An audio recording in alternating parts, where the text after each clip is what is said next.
خواب کی تعبیر کا آغاز ہوا ہے، آغاز ہوا ہے، آغاز ہوا ہے، ایک خواب کی تعبیر کا آغاز ہوا ہے، آغاز ہوا ہے، ایک رینیسانس کے آدمی تھے۔ ان کی نثر میں مجھے غالب کی چھاپ ملتی ہے۔ ان کی شخصیت یک رخی نہیں تھی، ہمہ جیت تھی۔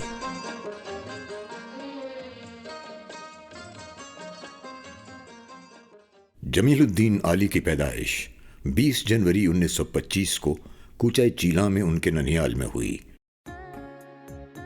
ان کے والد نواب سر امیر الدین احمد خان ریاست لوہارو کے والی تھے۔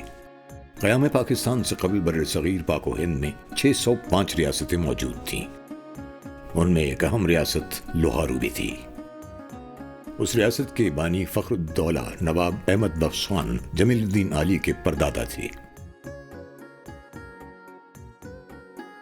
اس خاندان کی پہچان اس کا غیر معمولی ادبی پس منظر بھی ہے۔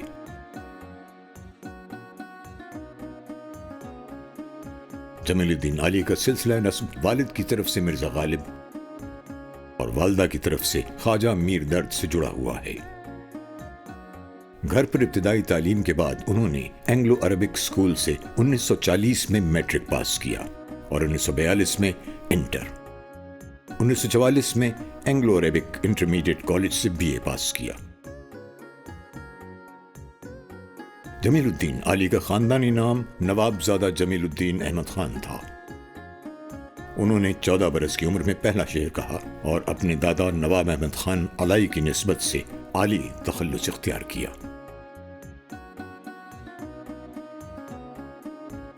اس خاندان نے بہت بڑے بڑے شاعر ہیں اردو زبان کے پیدا کیے ہیں۔ ان میں خیر بہت بڑے بڑے نام تو جن کے جو اس خاندان سے وابستہ ہیں، مرزا اسد اللہ کا خان غالب، پھر حضرت داغ دہلوی، نواب مرزا داغ دہلوی جن کو کہا جاتا ہے وہ، اور پھر سائل صاحب، تاباں، بہت بڑے بڑے نام اردو شاعری کے اس خاندان سے منسلک ہیں۔ شاعرانہ مزاج رکھنے والے جمیل الدین عالی BA کے امتحان کے بعد اپنے چچا زاد بھائی صاحبزادہ سمسام الدین مرزا فیروز کی دعوت پر بلند شہر گئے۔ وہاں ان کی ملاقات سمسام الدین مرزا کی بیٹی طیبہ بانو سے ہوئی۔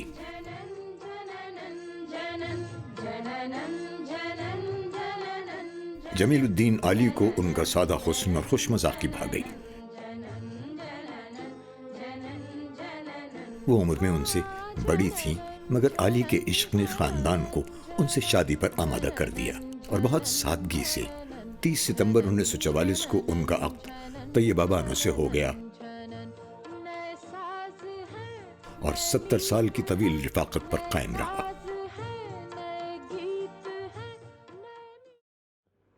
ہم دونوں نے کی جو محبت اور کسی نے کی نہیں، کیا مطلب؟ ارے مطلب یہ کہ تجھ جیسی کوئی تھی نہیں۔ جمیل الدین عالی کی زندگی کے اس دور میں تحریک پاکستان اپنے عروج پر تھی۔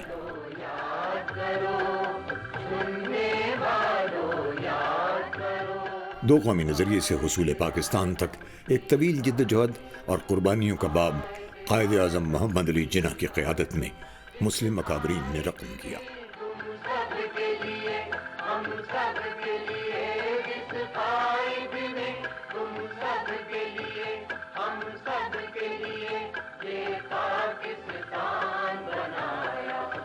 اور پھر جب پاکستان بنا اور سب کچھ وہاں چھوڑ آئے تو انہوں نے یہ بھی فیصلہ کیا کہ وہ اب زندگی دوبارہ شروع کریں گے، اور اسی لیے انہوں نے نواب زادہ کا جو پریفکس تھا وہ چھوڑ دیا۔ قیام پاکستان کے بعد جمیل الدین عالی لاکھوں افراد کے ساتھ قائد اعظم کی اپیل پر پاکستان منتقل ہوئے اور 13 اگست 1947 کو وہ اپنی بیوی طیبہ بانو اور شیرخوار بیٹی حمیرہ کے ساتھ بذریعہ ٹرین کراچی پہنچے۔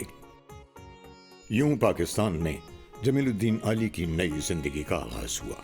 اے بی سی نے الائنس کے 2 کمروں کے مکان میں رہائش، ہندوستان سے ہجرت کر کے آنے والوں کی میزبانی، غرض گوناگوں مسائل میں الجھ کر بھی وہ وطن کی محبت میں سرشار رہے۔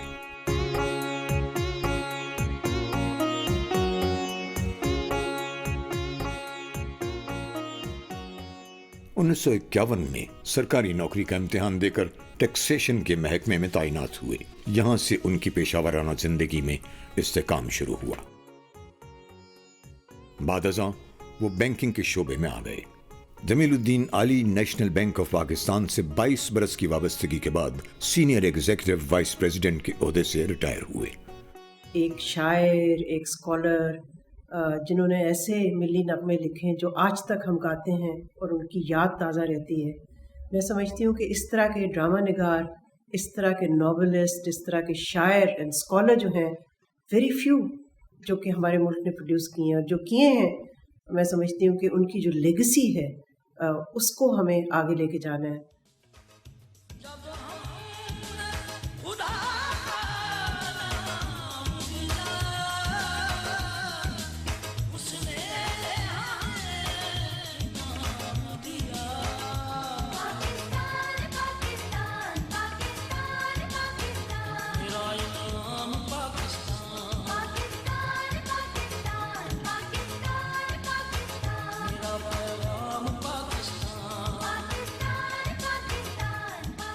صرف وہ ایک ادیب یا شاعر نہیں تھے، بلکہ ایک نئے پاکستانی ریاست اور ایک نئے پاکستانی قوم کی سوچ کو اس کی شناخت کرنے میں ایک ان کا مرکزی کردار تھا۔ And how he reflected the effort to project the newly born state Pakistan, which was a very difficult task. میں نے ان کو دیکھا کہ جو پاکستانیت ہے، جیسے ایک انسانیت ہوتی ہے، انہوں نے پاکستانیت یعنی اس قوم کو جو ہر طریقے سے بکھری ہوئی ہے، ہر طریقے سے اس میں تفرقے ہیں، اس کو یکجہتی پہ ایک جگہ لانے میں جو ان کی کوششیں ہیں وہ میرے لیے باعث فخر ہیں۔ وہ برملا یہ بات کہا کرتے تھے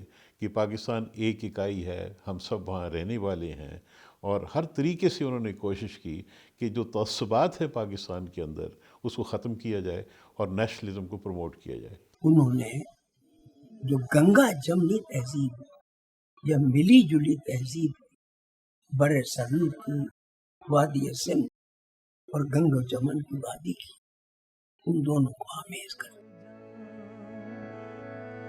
شاہ لطیف محبت بولے، شاہ لطیف محبت بولے، سچ کا رس ہر روح میں گھولے، سچ کا رس ہر روح میں گھولے، عابدہ عالی جی سے کہہ دو، عابدہ عالی جی سے کہہ دو، وہ بھی شاہ کے، وہ بھی شاہ کے رستے ہولے، وہ بھی شاہ کے رستے ہولے۔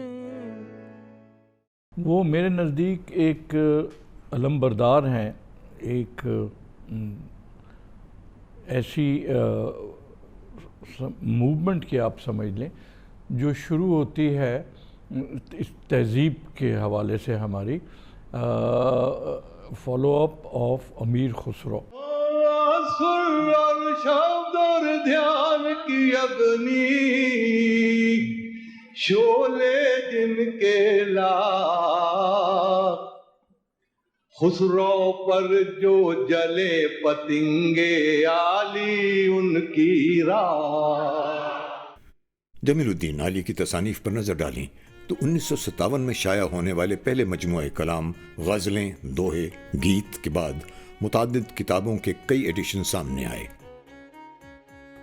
جن میں لا حاصل، جیوے جیوے پاکستان، دنیا میرے آگے، دعا کر چلے، اے میرے دشتے سخن اور مہا بیانیہ نظم انسان وغیرہ شامل ہیں۔ لہجے کی شگفتگی، فطری رجائیت، سادہ زبان اور نغمگی کا ان کی شاعری کی مقبولیت میں بڑا دخل ہے۔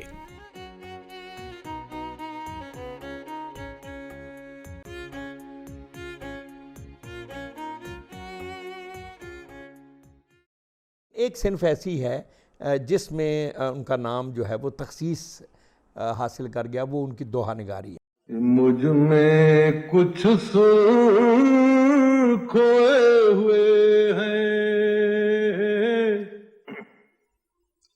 انہی کی ہے یہ آگ، نہ یہ پہاڑی نہ بھٹیالی، یہ ہے دوہارا۔ علی صاحب بہت اچھے انسان تھے، بہت اچھے شاعر۔ جانے کیوں اس در و دیوار کا پابند ہوا،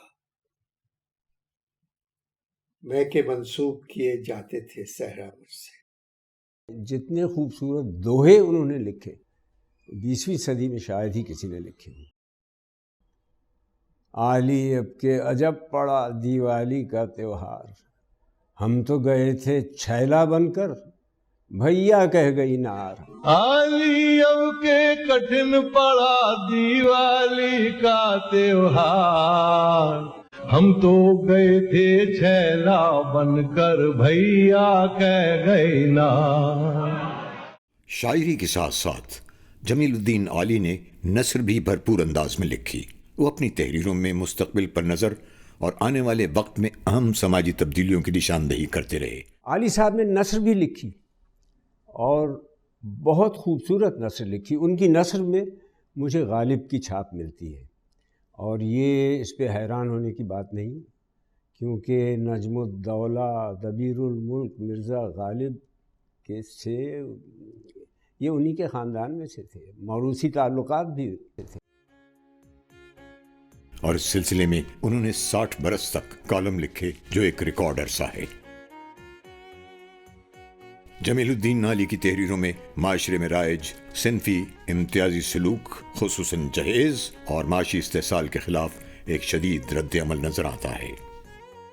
What I clearly recall is a very creative person, very optimistic, adding to the beauty of this world with his literature and poetry, and delivering that poetry in his very unique voice. The takeaway for him is that he was always reinventing himself to be relevant in the times. تحریک نسوان کی ہم عورتیں جو ہیں، ہم عالی جی کو اپنا ایک رہنما اور دوست کی صورت میں محسوس کرتے ہیں۔ عالی صاحب کا یہ نغمہ جو ہے اس نے اتنا بڑا امپیکٹ پیدا کیا ہے، ہم بائیں، ہم بہنیں، ہم بیٹیاں، وہ جب بجتا ہے آپ یقین کریں وہاں کے بچوں کو، وہاں کی ٹیچرز کو اور ہمیں ایک لگن ہوتی ہے آگے بڑھنے کی۔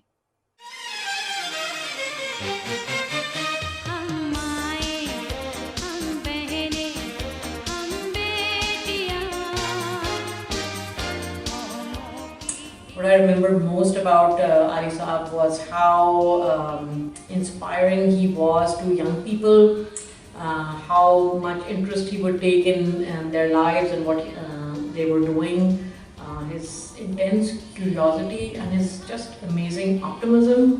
And when I think of my work today at the Bill and Melinda Gates Foundation, it's that optimism that stays with me.